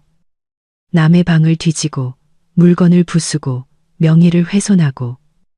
형님들도 시집가 보셨으니 아시잖아요. 형님들이 제 입장이었다면 견딜 수 있었겠어요? 미니 씨는 동영상을 다 보고 나자 어머니 대신 창피한 듯 얼굴이 붉어졌습니다. 그녀는 어머니를 돌아보며 책망하는 목소리로 말했습니다. 엄마, 어떻게 이러실 수가 있어요? 엄마가 이렇게까지 하실 줄은 몰랐어요. 동생 부부가 엄마한테 이렇게 잘해드리고 부족한 거 없이 편하게 모셨는데 엄마는 오히려 올케를 괴롭히셨네요. 이건 엄마가 완전히 잘못하셨어요.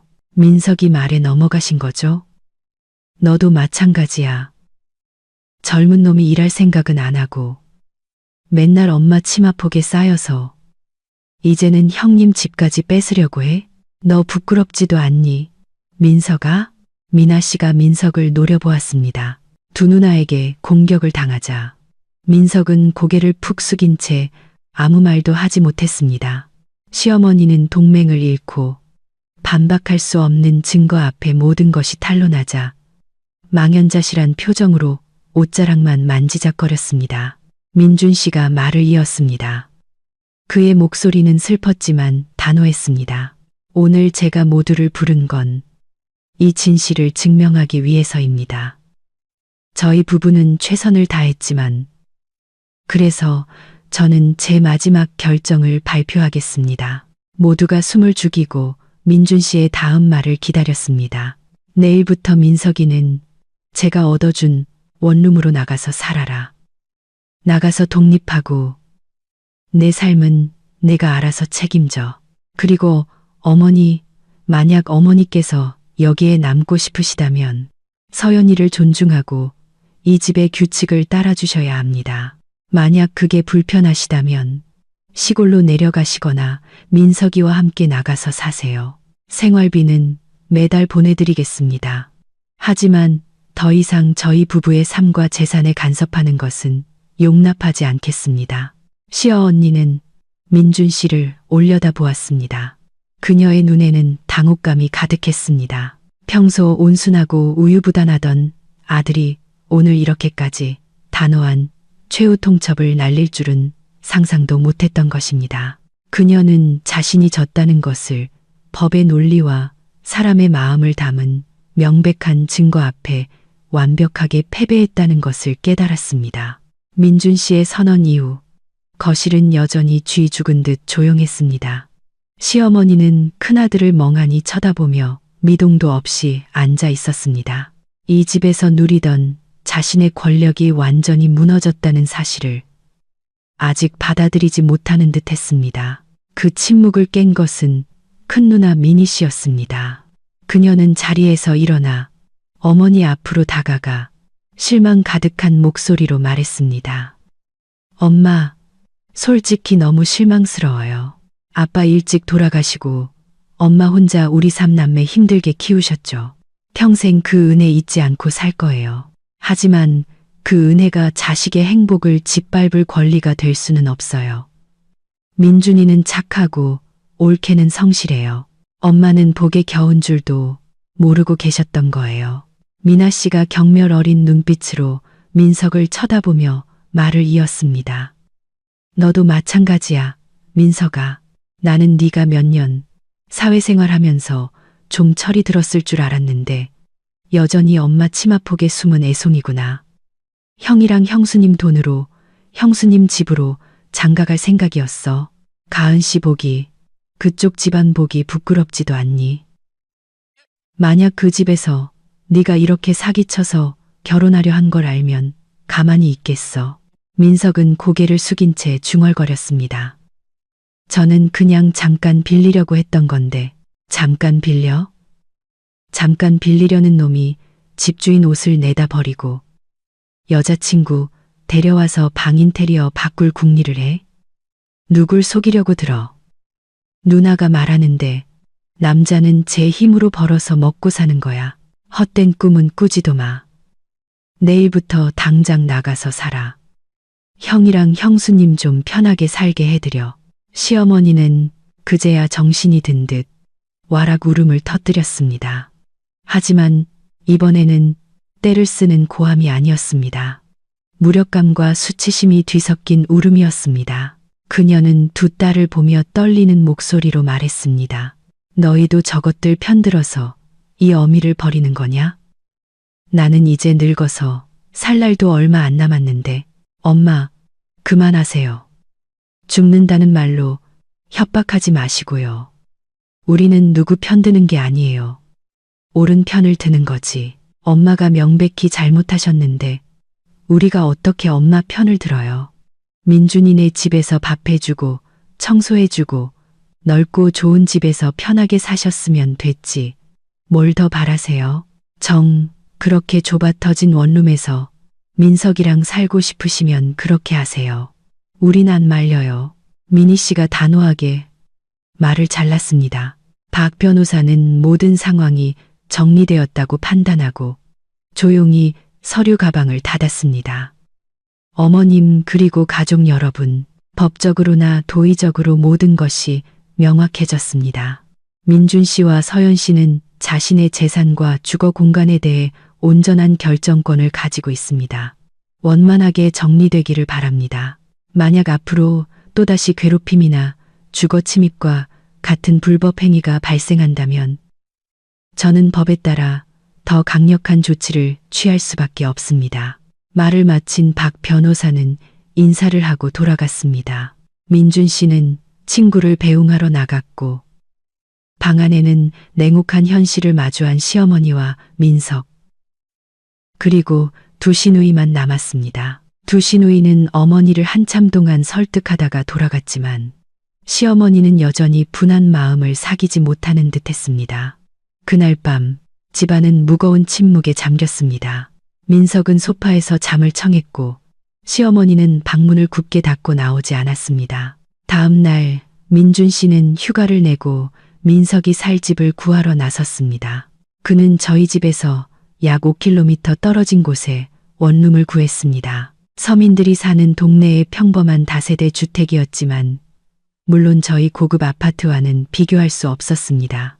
그날 점심 민준 씨는 집에 돌아와 통보했습니다. 민석이 살 집 구했어. 내일 당장 이사해. 집세는 내가 석 달치 먼저 내줬으니까 다음 달부터는 네가 알아서 해. 민석은 그 말을 듣고 얼굴이 잿빛이 되었지만 어제 두 누나의 기세에 눌려 아무 말도 하지 못했습니다. 하지만 시어머니는 달랐습니다. 그녀는 여전히 민준 씨가 겁만 주는 것이라고 생각하는 듯했습니다. 그녀는 소파에 주저앉아 팔짱을 끼고 단호하게 선언했습니다. 나는 아무 데도 안 가. 여긴 내 아들 집이야. 나도 살 권리가 있어. 민석이는 가든지 말든지 맘대로 하라지. 나는 여기서 버틸 테니 누가 감히 나를 쫓아내는지 한번 보자. 저는 그녀를 보며 깊은 무력감을 느꼈습니다. 이 지경이 되어서도 여전히 고집을 부리다니.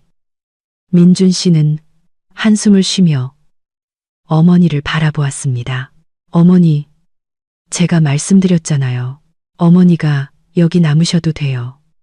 하지만 그러려면 서연이를 존중하고 이 집의 규칙을 따라주셔야 해요. 집 어지럽히지 마시고 함부로 물건 뒤지지 마시고 그리고 가장 중요한 건 더 이상 서연이 흉보지 마세요. 하실 수 있겠어요? 내가 시어미인데 며느리 말 들으라고? 세상 천지에 그런 법이 어디 있어. 나는 내 방식대로 살 테니 너희가 어쩔 건데. 그녀가 소리쳤습니다. 어머니께서 바뀌지 않으신다면 죄송하지만 민석이랑 같이 나가서 사셔야 할 것 같아요. 민석이가 어머니 뜻대로 잘 모시겠죠. 민준 씨는 단호했습니다. 네가 날 쫓아내. 네가 감히 네 어미를 집에서 내쫓아.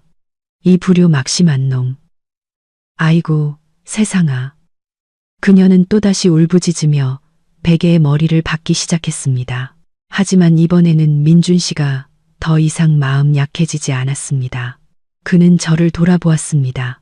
서연아, 들어가서 어머니 짐 좀 싸줘. 옷이랑 개인 물품만 챙기고 집안 공용 물품은 그냥 둬. 저는 고개를 끄덕이고 그녀의 방으로 들어갔습니다. 시어머니는 그걸 보고는 달려와 제 팔을 붙잡았습니다. 내 물건에 손대지 마. 나 안 가. 차라리 여기서 죽을 거야. 제가 방에 들어갈 수 있도록 민준 씨가 어머니를 꽉 붙잡아야 했습니다. 그 신랑이 하는 모습에 마음이 아팠지만 여기서 멈출 수 없다는 것을 알았습니다. 오늘 확실히 끝내지 않으면 제 인생은 영원히 이 비극 속에서 헤어나오지 못할 것이었습니다. 저는 재빨리 그녀의 옷을 2개의 큰 여행 가방에 담았습니다. 그동안 민석은 멍하니 서서 지켜보기만 했습니다. 말릴 용기도 도울 용기도 없는 듯 했습니다. 그는 이제 시대가 변했고 더 이상 기댈 곳이 없다는 것을 깨달은 것입니다. 오후에 민준 씨는 이삿짐 센터에 연락했습니다. 유니폼을 입은 직원들이 민석의 짐과 시어머니의 여행 가방을 엘리베이터로 옮겼습니다. 시어머니는 자신의 짐이 하나둘씩 밖으로 나가는 것을 보자 정말로 공포에 질렸습니다. 그녀는 민준 씨가 농담하는 것이 아니라는 것을 깨달았습니다. 그녀는 뛰쳐나가 문을 막고 바닥에 드러누워 떼를 쓰며 처절하게 울부짖었습니다. 아이고, 동네 사람들. 내 아들이 저를 길거리로 내쫓아요. 집도 뺏고 재산도 뺏고 누가 저 좀 살려주세요. 이웃들이 다시 문을 열고 쳐다보았지만 이번에는 그저 혀를 차며 고개를 젓고는 문을 닫아버렸습니다. 이미 2층의 모든 사람들은 자초지종을 알게 되었고 어제의 소동 이후 그녀의 본성을 파악했기 때문에 더 이상 엮이고 싶어 하지 않았습니다. 민준 씨는 어머니 옆에 쭈그려 앉았습니다. 그의 목소리는 낮았지만 단호했습니다. 어머니, 일어나세요. 더 이상 스스로를 초라하게 만들지 마세요. 차가 아래서 기다리고 있어요. 안 가. 차라리 날 죽이고 내 시체를 끌고 나가. 그녀는 소리치며 테이블 다리를 꽉 붙잡았습니다. 그때 민석의 휴대폰이 울렸습니다. 가은이었습니다. 민석은 잠시 망설이다가 전화를 받았습니다. 전화기 너머에서 무슨 말이 오갔는지는 모르지만 민석의 얼굴이 흑빛으로 변하며 더듬거렸습니다. 자기야, 내 설명 좀 들어봐. 집 문제는 내가 속인 게 아니야.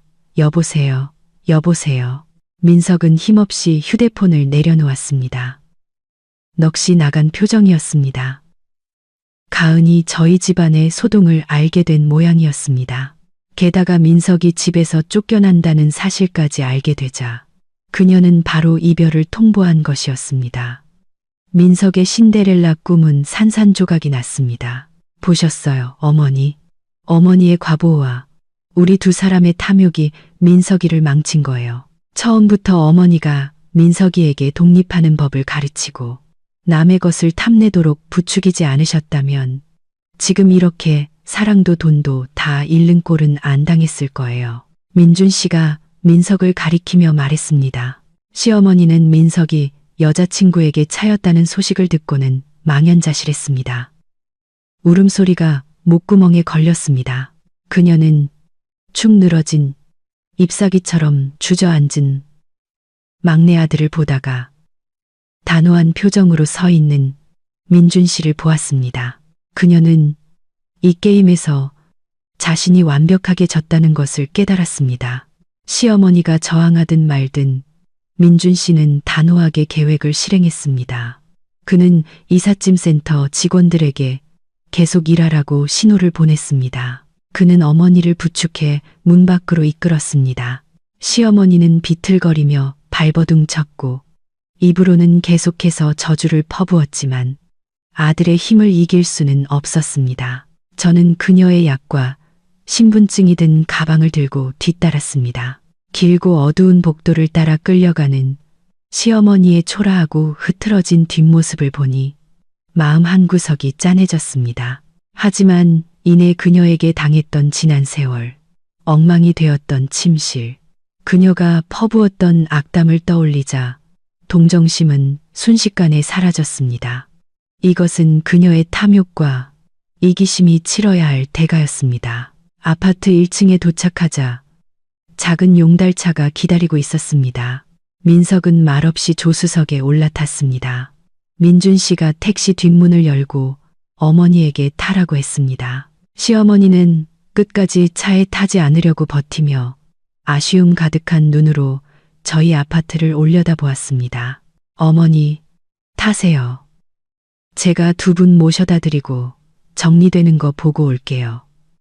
민준 씨가 말했습니다. 시어머니는 마지막으로 저를 증오 가득한 눈빛으로 쏘아보았습니다. 두고 봐라, 이년아.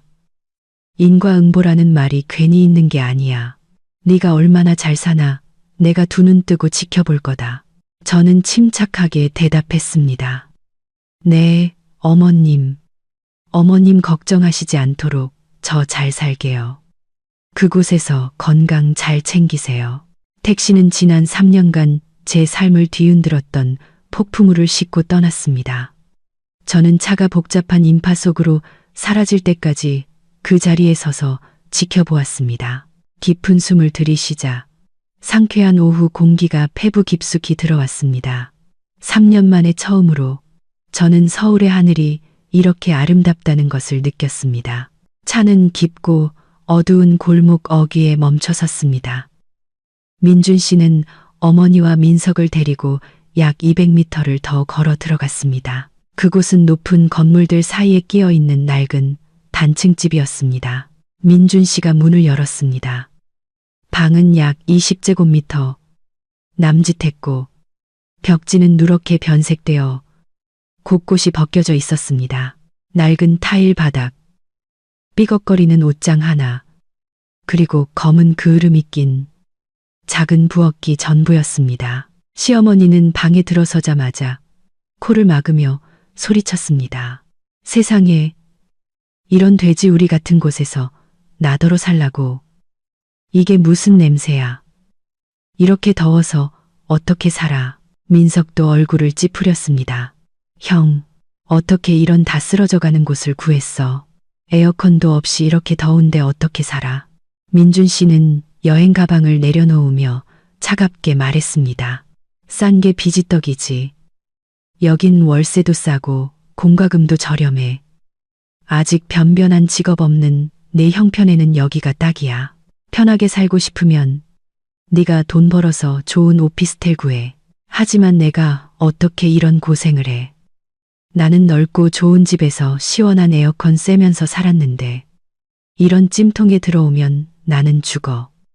시어머니가 소리쳤습니다. 그럼 시골로 내려가시는 방법도 있어요. 시골집은 넓고 공기도 좋잖아요. 시골에서 편안하게 노후 보내시는 게 제일 좋아요. 그래도 도시에 남아서 자식들 가까이 있고 싶으시면 민석이의 현실을 받아들이셔야 해요. 제가 해드릴 수 있는 건 여기까지예요. 민준 씨가 제안했습니다.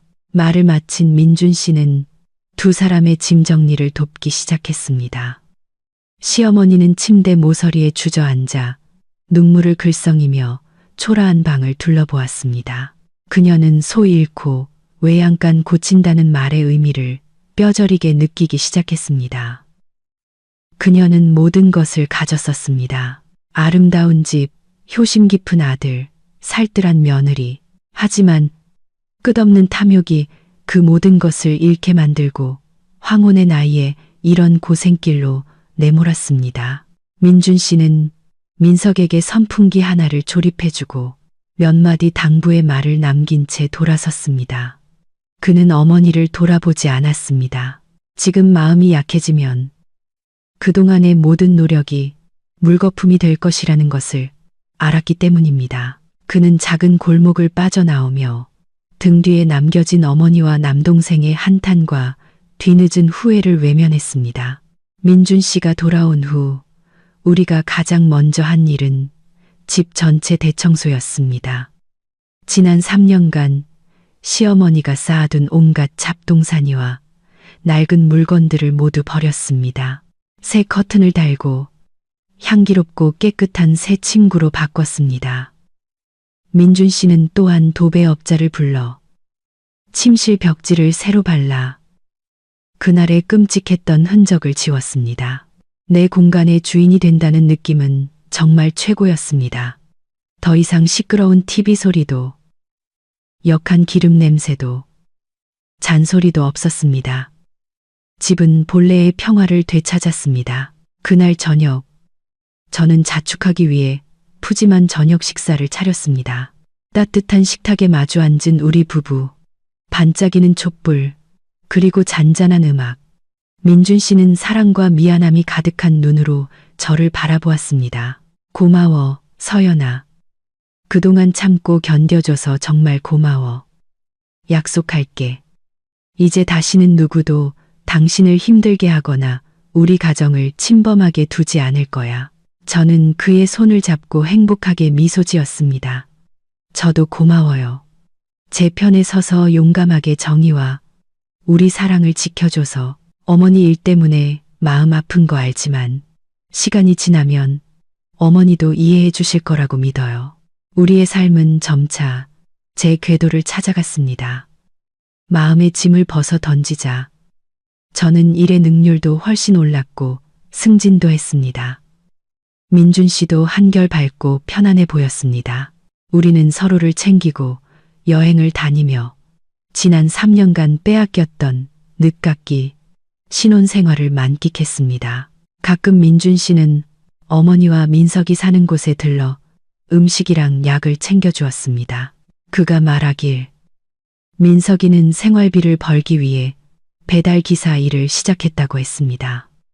어머니도 불평이 많이 줄었지만 여전히 분한 마음은 남아있는 듯 했습니다. 민석이가 하루 종일 일하고 피곤하게 돌아오니 더 이상 어머니를 챙겨줄 여력이 없어 어머니는 직접 밥을 하고 빨래를 하기 시작했다고 했습니다. 혹독한 현실은 그 어떤 조언보다 더 효과적인 교훈을 그들에게 가르쳐 주었습니다. 3개월 후 비가 억수같이 쏟아지던 어느 주말 저녁 초인종이 울렸습니다. 문을 열자 흠뻑 젖은 시어머니가 작은 짐가방을 든 채 서 있어서 깜짝 놀랐습니다. 어머니, 이 시간에 웬일이세요? 민준 씨가 달려나와 물었습니다. 시어머니는 떨리는 목소리로 눈물을 글썽이며 말했습니다. 민준아, 엄마 좀 다시 데려가 주면 안 되겠니? 나 더는 못 살겠다. 그 집은 비가 새서 침대가 다 젖었어. 민석이는 맨날 늦게 들어와서 짜증만 내고 나한테 소리까지 지른다. 나 너무 힘들어. 아들아, 나 다시 데려가줘. 내가 집안일 다 할게. 아무것도 안 바랄게. 몇 달 전보다 훨씬 늙고 초췌해진 어머니의 모습을 보니 마음이 아팠지만 이성은 마음 약해져서는 안 된다고 속삭였습니다. 강사는 변해도 사람 본성은 변하지 않는다. 지금 그녀를 다시 받아들이면 과거의 비극은 반복될 것이고 우리의 모든 노력은 물거품이 될 것이었습니다. 민준 씨는 제 의견을 묻는 눈빛으로 저를 바라보았습니다. 저는 조용히 고개를 저었습니다. 민준 씨는 제 뜻을 이해하고 어머니를 소파에 앉히고 마른 수건을 가져다 주었습니다. 그리고 부드럽게 말했습니다. 어머니, 마음은 아프지만 어머니를 다시 모시고 살 수는 없어요. 규칙은 규칙이니까요. 저희 부부 생활이 이제 막 안정을 찾았는데 다시 그걸 깨고 싶지 않아요. 네가 정말 날 내쫓겠다는 거냐? 이 어미가 이렇게 고생하는데 못 본 척 하겠다는 거야. 그녀는 울음을 터뜨렸습니다. 어머니를 외면하는 게 아니에요. 집이 낡아서 비가 새면 내일 당장 제가 좀 더 나은 곳으로 알아봐 드릴게요. 월세도 더 보태드리고요. 아니면 원하시면 시골집으로 모셔다 드릴게요. 집수리 싹 해서 편하게 사실 수 있도록 해드리고 사람 써서 어머님 돌봐드리도록 할게요. 하지만 이 집에서 다시 같이 사는 건 안 돼요.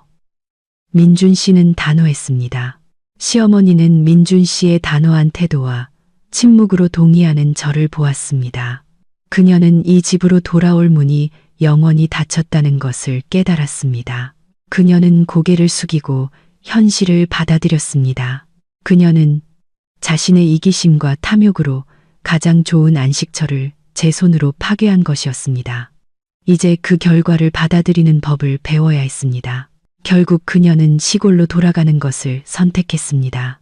아마 그녀도 이 도시에는 더 이상 자신의 계산이 통할 곳이 없다는 것과 부족한 형편의 민석과 사는 것이 더 고통스럽다는 것을 깨달았을 것입니다. 어머니를 시골 가는 버스 터미널에 모셔다 드리는 날, 민준 씨는 그녀의 손에 두둑한 돈 봉투를 쥐어주었습니다. 그녀는 눈시울을 붉히며 그것을 받았습니다. 그리고 처음으로 제게 진심 어린 말을 건넸습니다. 나 간다. 너희들 잘 살아라. 그리고 미안했다. 뒤늦은 사과였지만 제 마음속 응어리를 풀어주기에는 충분했습니다. 버스가 떠나고 저는 민준 씨의 손을 꽉 잡았습니다. 마음이 한결 가벼워졌습니다. 가정을 지키기 위한 전쟁은 끝났습니다. 우리는 칼이나 계략이 아닌 굳건함과 이성, 그리고 올바른 방식의 사랑으로 승리했습니다. 저는 가족이란 사랑을 나누는 곳이지만 그 사랑에는 반드시 존중과 명확한 경계선이 동반되어야 한다는 것을 깨달았습니다. 그 핵심 가치를 지킬 줄 알 때 우리는 비로소 오래도록 지속되는 행복을 지킬 수 있습니다. 끝까지 시청해 주셔서 진심으로 감사합니다. 다음 영상에서 더 흥미로운 이야기로 찾아뵙겠습니다.